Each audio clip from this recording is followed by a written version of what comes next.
బనకచెర్ల ప్రాజెక్టుపై ప్రభుత్వం నిర్వహించిన ఆల్ పార్టీ ఎంపీల సమావేశం నుంచి బీఆర్ఎస్ వాకౌట్ చేసింది. ఆ పార్టీ ఎంపీ వద్దిరాజు రవిచంద్ర మీటింగ్కు హాజరయ్యారు. గత ప్రభుత్వం ప్రాజెక్టు అంగీకరించడం వల్లే ఇప్పుడు సమస్య తలెత్తిందని సీఎం రేవంత్ రెడ్డి అన్నారు. దీనిపై వద్దిరాజు అభ్యంతరం వ్యక్తం చేశారు. ఈ క్రమంలో సీఎం వద్దిరాజు మధ్య కాసేపు మాటల యుద్ధం జరిగింది. దీంతో భేటీ నుంచి వాకౌట్ చేస్తున్నామంటూ ఎంపీ చెప్పి బయటకు వెళ్లిపోయారు. ये न्यूज़ को पेश करते हैं Hyderabad home appliances.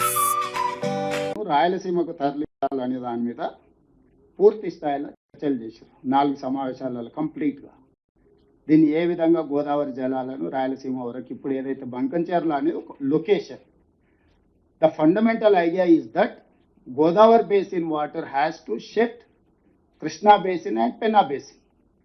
This is the origin for this project. మొట్టమొదట 2016లో 3000 టీఎంసీల నీళ్లు వరద సముద్రంలోకి వెళ్తుందనే ఫస్ట్ పాయింట్.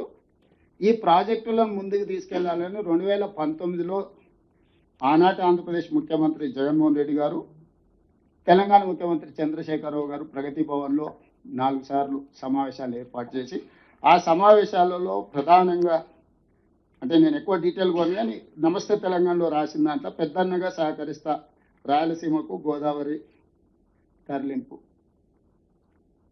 దీంట్లో ఏంటంటే పట్టుదల ఉన్న సీఎం జగన్తో ఇది సాధ్యం, రతనాల సీమగా మార్చేటందుకు సహకరిస్తాం, 2 రాష్ట్రాల అభివృద్ధికి చేస్తాం. ముఖ్యమంత్రి కె చంద్రశేఖరరావు గారికి నగరంలో అన్న ఇది తెలంగాణ ప్రయోజనాలను దృష్టిలో పెట్టుకొని ముఖ్యమంత్రి గారు కృష్ణా బ్యారేజ్ నుంచి శ్రీశైలం నుంచి అక్కడి నుంచి వస్తే తెలంగాణకు నల్గొండ మహబూబ్నగర్కు ఉపయోగమవుతుంది ఆ ద్వారా చెప్పారు కదా. దానికి ఇప్పుడు ఇది పార్టీ మీటింగ్ కాదన్నా, ఇది అధికారుల మీటింగ్. దాంట్లో మేమందరం సహకరించడానికి తెలంగాణ రాష్ట్రం నష్టపోతుంది, దాన్ని సహకరించడానికి మేము వచ్చినాం.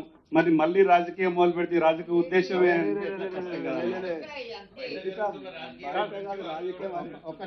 అన్న. ముఖ్యమంత్రి గారు మీరు చదివిన మీటింగ్ మినిట్స్ అన్ని ఒక్కసారి మళ్ళీ కావాలంటే రీట్రేట్ చేపిస్తా. మీరు ఎన్ని విషయాలు ప్రస్తావించి మేము సపోర్ట్ చేస్తున్నాం కదా సార్. ఇది నేను కౌంటర్ ఆర్గ్యుమెంట్ చేయడానికి చెప్పడం లేదు. దీని అంశాలను మీ ముందర పెడితే ఎట్లా ముందుకు వెళ్ళాలనే సూచన కోసమే ఇది. మీరు క్లియర్గా మీరు చదివిన మళ్ళీ ఒకసారి నాకు అభ్యంతరం లేదు, మీరు పేపర్ తెచ్చి చదివిండ్రు కదా, మీరు పూర్తి స్థాయిలో ఏ విధంగా కేంద్ర ప్రభుత్వాన్ని అప్పుడు మాట్లాడింది దయచేసి సార్ ఒక్క నిమిషం మీరు మధ్యలో మాట్లాడుకొని మీకు ఇచ్చిన అవకాశం మీరు క్లియర్గా మాట్లాడినరు. మీరు క్లియర్గా కేంద్ర ప్రభుత్వం సహకరిస్తలేదు, తెలంగాణ ప్రభుత్వం పట్టించుకోవడం లేదు. కేవలం మమ్మల్ని మాత్రమే మా కేసీఆర్ గారు ఖచ్చితంగా ఒప్పుకున్నారు. దేనికి ఒప్పుకున్నారు? వయా కృష్ణా నది నుంచి శ్రీశైలం సాగర్ నుంచి తీసుకపోతే నల్గొండ జిల్లాకి మహబూబ్నగర్ జిల్లా కూడా తెలంగాణ ప్రయోజనాలను దృష్టిలో పెట్టుకొని మాట్లాడిందే.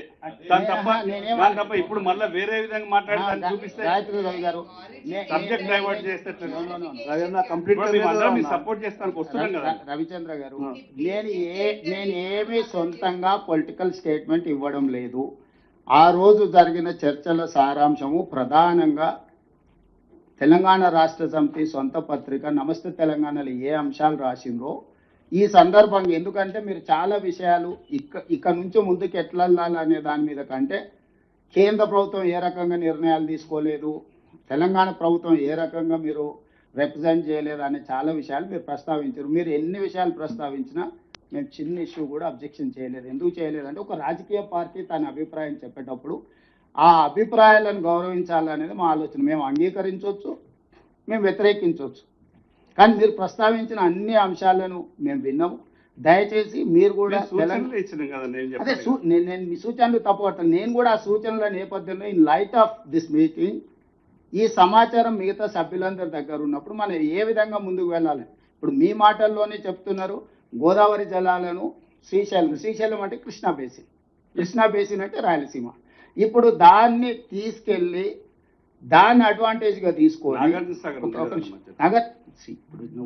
ఇప్పుడు ఆయన నాగార్జున సాగర్ బైపాస్ చేస్తున్నారు.